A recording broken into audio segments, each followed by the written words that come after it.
Bien-aimés frères et sœurs, vous connaîtrez la vérité et la vérité vous affranchira. Ça, c'est pas moi qui le dis, c'est la Bible qui le dit. Mais moi, je vous dis mieux. Vous connaîtrez la vérité historique, notamment celle de vos ancêtres kémites, et vous aurez une vision globale de ce que c'est que la vraie souveraineté politique. J'ajoute, vous reviendrez à la spiritualité africaine ancestrale et vous comprendrez les enjeux de l'indépendance économique. Et pour terminer, vous accepterez votre identité culturelle kémite et vous obtiendrez deux choses. La première, c'est la paix. La seconde, c'est le développement, à une condition. L'unité de toute l'Afrique noire, l'unité de tous les Noirs du monde entier. Otep à tous, bienvenue sur la chaîne des panafricanistes par essence, par conviction et par excellence. Celle des citoyens kémites par nécessité et obligation de combat. Nous sommes une chaîne qui n'est guidée que par nos ancêtres et rien que par les ancêtres qui appartiennent à l'égrégore du monde noir. Par conséquent, nous ne croyons en aucun Dieu venu de l'étranger. Toutefois, cette vidéo n'est aucunement destinée à inciter à la haine ou à la violence, car nous menons un combat qui est d'abord et avant tout spirituel, intellectuel et démocratique. Ensuite, il est politique, géopolitique et géostratégique. Contre l'impérialisme, le colonialisme, le néocolonialisme et l'endocolonat, qui sont tous qualifiés de crimes contre l'humanité. Nous menons ce combat sur la base du principe fondamental que nous avons hérité de nos ancêtres kémites, qui est celui de la Mahat, c'est-à-dire solidarité, vérité et justice. Vous êtes donc en droit de connaître la vérité et nous avons l'obligation de vous dire la vérité, rien que la vérité, afin que justice soit rendue au continent africain. Et ça, c'est notre modeste contribution de cette noble lutte en faveur de la souveraineté, la dignité, la solidarité et l'unité africaine. C'est exactement ça que nous appelons le panafricanisme. Bien-aimés frères et sœurs, j'ai regardé une vidéo où on montrait le centre-ville de la capitale du Congo, Kinshasa, notamment le grand quartier qu'on appelle Ngombe, qui est aujourd'hui occupé par les Libanais, par les Chinois, par les étrangers qui viennent de tous bords. Ce sont eux qui construisent des grosses villas et personne ne pourra y habiter parce que ça coûte trop cher. Les populations de Ngombe sont obligées de déménager, d'émigrer, d'aller dans la périphérie de Kinshasa ou dans d'autres quartiers plus pauvres.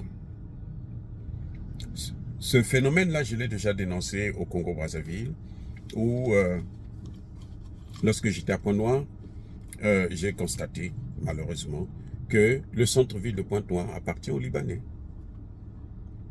Vous avez quelques petits magasins, des Africains, des Congolais, des Camerounais et autres, mais ils louent chez des Libanais.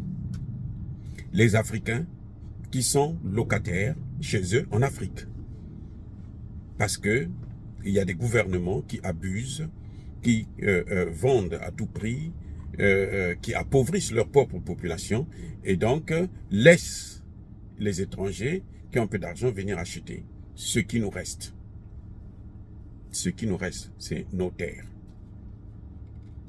Et le plus important, la chose la plus importante qui nous reste là, ce sont nos terres. Et ils viennent, ils prennent, ils nous chassent, ils bâtissent de grandes villas où nous, on ne pourra jamais y habiter parce qu'on n'a pas les moyens. Et les enfants des dirigeants, eux, ils ont leur petite villa à côté et ils se disent que eux, ils sont en sécurité. C'est là mon vrai point de vue. Je veux faire deux remarques. D'abord, la première, c'est que les gens qui disent « nous n'avons pas affaire à des populations », par exemple aux Français, aux Américains, aux Chinois, aux Turcs, aux Libanais, mais nous avons affaire aux dirigeants. Vous voyez, les dirigeants de ces pays, les dirigeants français là, quand ils travaillent là, c'est pour la population française. Et la population française, croyez-moi, elle est au courant de tout ce qui se passe. Elle sait que nous vivons ici parce que là-bas, les pauvres noirs souffrent. Parce on prend chez eux, on amène ici, et ça fait que ça nous permet, nous, de vivre dans l'opulence. Jacques Chirac l'a dit. Beaucoup.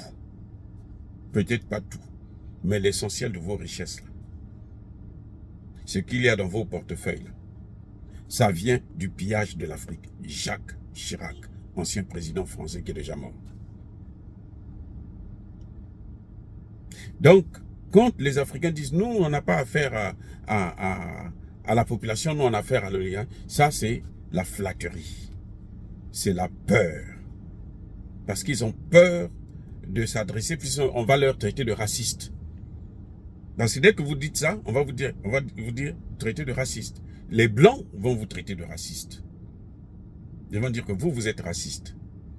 Alors que ce n'est pas le racisme. C'est la protection de ce qui vous appartient, ce qui est à vous. Vous avez l'obligation de le faire. Vous savez, quand vous discutez avec certains Noirs ici, ils vont vous dire que, mais écoutez, les Noirs américains bien sûr, ils vont vous dire que les grands-parents, vos grands-parents, n'ont rien fait pour protéger les nôtres. Ils les ont laissés partir. C'est aussi simple, vous voyez. Donc, cette idée de dire que nous avons affaire à l'oligarchie, à la classe dirigeante, nous n'avons pas affaire à la population, c'est une idée de peur, de trouille. Ce sont des gens qui n'ont pas les couilles solides, qui ne sont pas capables, qui ont peur de prendre leurs responsabilités. Parce qu'après tout, ceux qui dirigent viennent de la société civile. C'est-à-dire, ils sont nés, ils ont grandi, ils ont été éduqués par leur père, leur mère, et ce sont eux-là qui les ont appris comment il faut faire, et au fur et à mesure, et quand ils arrivent au pouvoir, il y a ce qu'on appelle comment dirais-je, la continuité de l'État. Donc vous devrez continuer ce que l'État a déjà commencé. C'est pour ça que vous voyez que un type comme Barack Obama, un noir, qui arrive au pouvoir, on lui transmet le dossier, on lui dit, il faut faire ça. Et il continue à faire ce qu'il faut faire des noirs, c'est-à-dire les maltraiter, alors que lui-même il est noir. Donc notre problème, ce n'est pas seulement avec les leaders, mais c'est avec la population. Parce qu'après tout, lorsque nous souffrons, lorsque nous mourons, lorsque nous pleurons les nôtres, eux là-bas, ils dorment tranquilles, avec nos biens. Ça, c'est le premier fait. Le deuxième fait, c'est que, la deuxième remarque, c'est que les dirigeants qui se lancent dans ce genre de comportement oublient qu'eux aussi, ils ont des enfants et des petits-enfants, des arrière-petits-enfants qui vont venir. Si ceux qui sont là en ce moment, qui sont au pouvoir, ils peuvent transmettre leurs biens et le pouvoir à leurs enfants, leurs petits-enfants, ce n'est pas sûr qu'ils vont réussir à le faire. Parce qu'à la vitesse où les choses se passent, à la vitesse où ces pays-là sont en train d'occuper l'Afrique, où les Chinois sont en train d'envahir l'Afrique, où les Indiens sont en train d'envahir l'Afrique, où les Libanais sont en train d'envahir l'Afrique. Alors que quand vous allez en Inde, vous allez voir comment on torture les Noirs. Vous allez au Liban, vous allez voir comment on torture les Noirs. Vous allez en Chine, vous allez voir comment on torture les Noirs. Un Noir ne peut même pas prendre un taxi en Chine. Ce n'est pas évident pour lui. Mais il y a un principe de réciprocité quand même.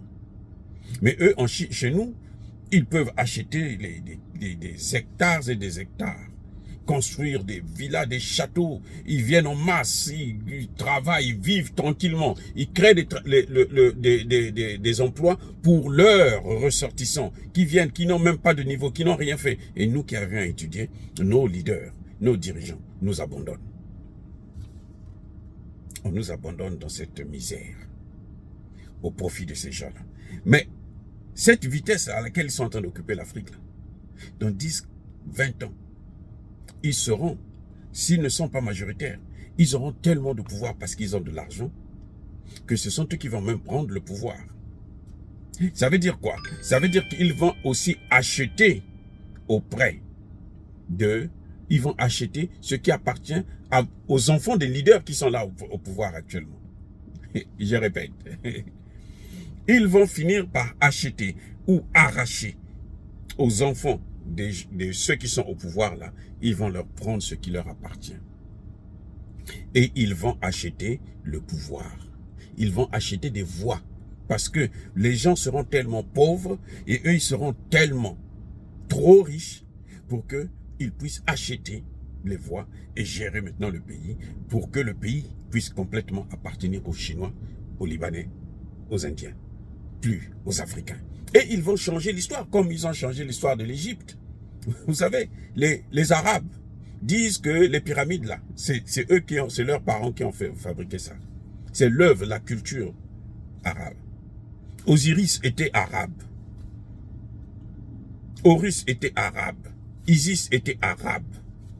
Aujourd'hui, c'est ce qu'ils disent. C'est ce qu'ils revendiquent. Leurs égyptologues disent qu'il n'y avait pas de noirs ici. Il n'y avait pas de coptes. C'est nous. Puisque c'est nous qui sommes là. Voilà le risque que nos dirigeants sont en train de faire courir à l'Afrique, aux Noirs.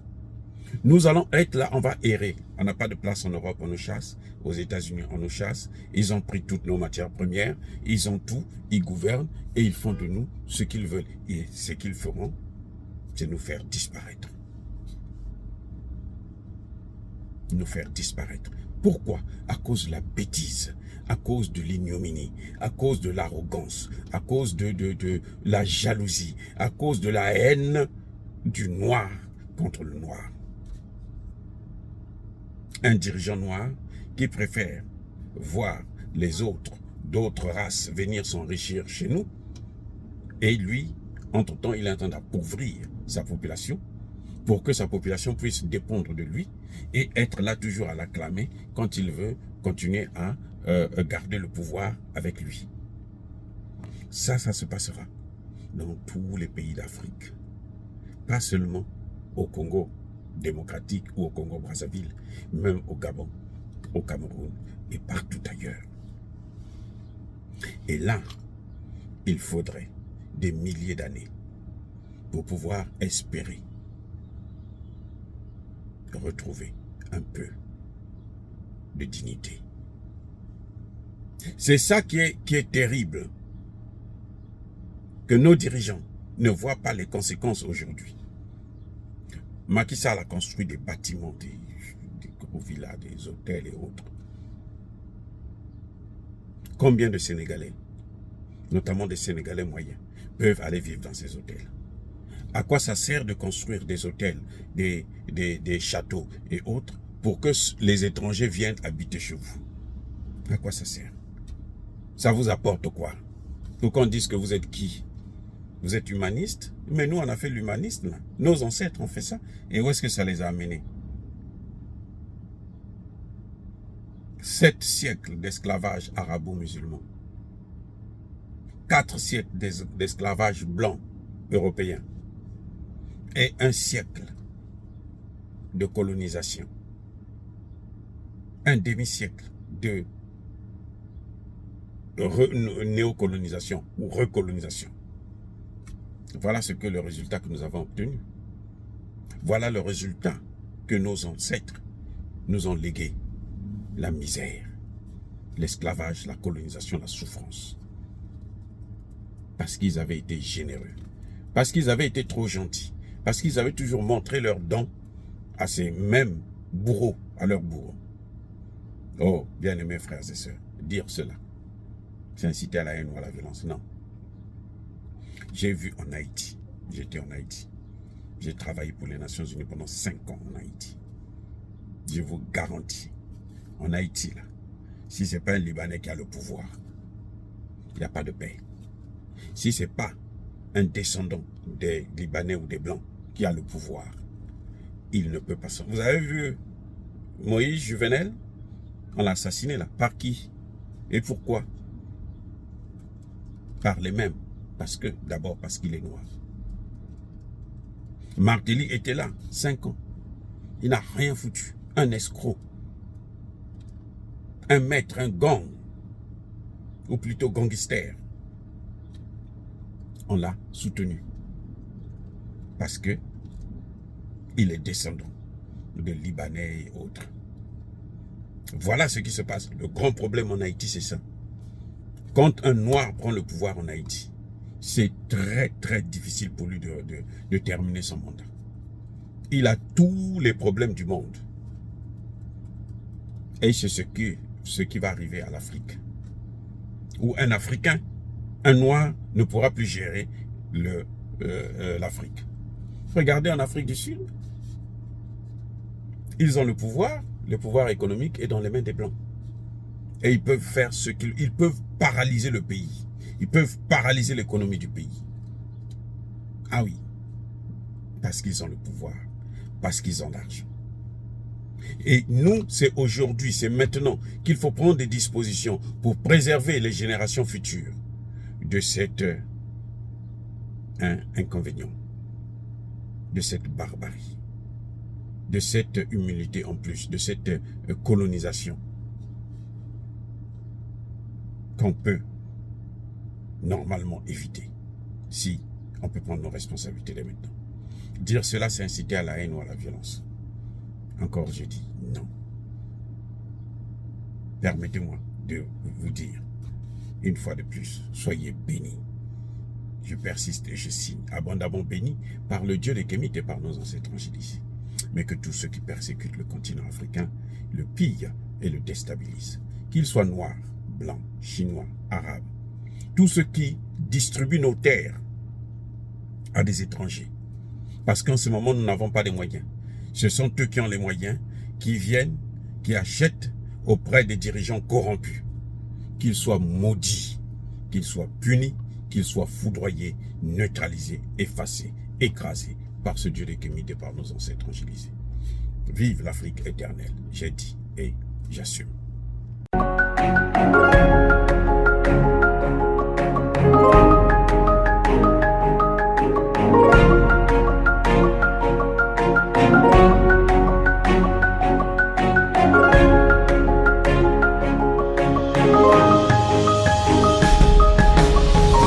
Eux, ils marchent par la foi et non par la vue.